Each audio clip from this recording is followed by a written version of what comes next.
dampak negatif dari bullying ini tentu tidak bisa diremehkan, berkaitan dengan merusak, mental anak-anak ya, merugikan fisiknya dan juga bahkan pada faktor keselamatan anak-anak kita.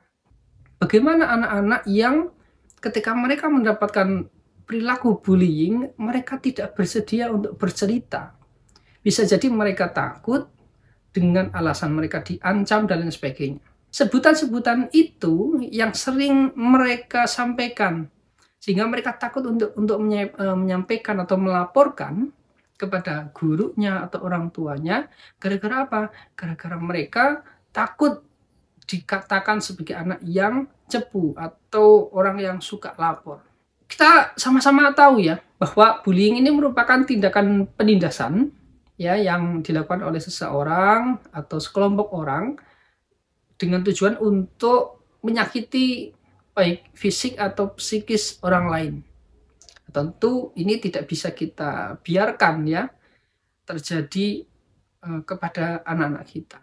Ya, dalam video ini saya akan menyampaikan terkait dengan pengalaman saya menjadi guru bimbingan dan konseling tentang gejala-gejala atau ciri-ciri yang biasanya muncul ketika ada anak menjadi korban bullying. Yang pertamanya adalah anak terjadi perubahan yang drastis terkait dengan perilakunya. Jadi perubahan perilaku yang secara drastis perlu kita untuk mencurigai adanya indikasi bahwa anak tersebut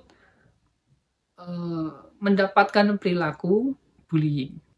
Yang kedua adalah anak tidak mau masuk sekolah. Ini saya dapatkan dari ketika saya melakukan home visit, saya kunjungan ke rumah, ketika ada anak-anak yang 1 hari 2 hari dia tidak mau masuk ke sekolah, ketika saya kunjungan ke rumah mereka, anak tersebut bercerita bahwa oh ternyata dia menjadi korban bullying dan lain sebagainya.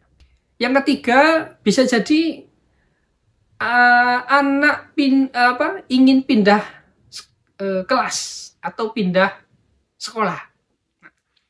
Sering sekali ketika ada anak yang datang ke saya, Pak, saya ingin pindah kelas saja boleh apa enggak? Pertanyaan itu biasanya dilatar belakangi karena dia sudah merasa tidak nyaman. Nah, salah satu hal yang menjadikan anak tidak nyaman di kelasnya, salah satunya bisa jadi dia mengalami bullying di kelasnya. Yang berikutnya adalah dia menarik diri dari aktivitas sosialnya. Nah, ini yang sering juga kita jumpai. Anak yang biasanya aktif di kegiatan sosial. Contoh misalnya dia aktif di ekstrakurikuler, dia mungkin aktif di olahraga, tiba-tiba dia tidak mau ikut, atau bahkan misalnya di kelas dia sering maju, dia sering aktif untuk menjawab pertanyaan dan lain sebagainya, tiba-tiba dia diam, tiba-tiba dia tidak mau aktif kembali, dia menarik dari kegiatan-kegiatan yang biasanya dia ikuti. Bisa jadi dia terindikasi yang menjadi korban bullying. Anak sering merasa takut atau cemas. Ini rata-rata ketika memang intensitasnya sudah tinggi terkait dengan bullying yang dia dapatkan, maka anak tersebut akan sering merasa cemasnya itu juga semakin besar ya. Berikutnya lagi adalah anak mengisolasi diri. Anak biasanya ketika di rumah terus dia sering mengurung diri di kamar, atau mungkin dia menarik diri dari teman-teman di kelasnya, dia menyendiri dan lain sebagainya. Maka bisa jadi dia merupakan korban bullying. Dan berikutnya lagi adalah ada cedera fisik ya.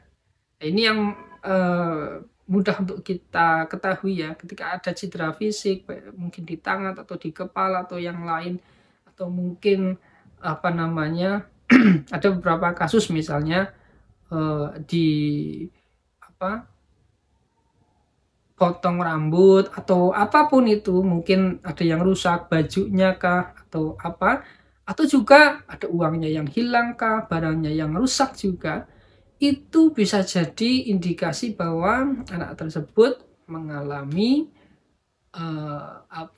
korban bullying. Dan terakhir yang saya sering jumpai lagi adalah anak yang prestasinya menurun, ya.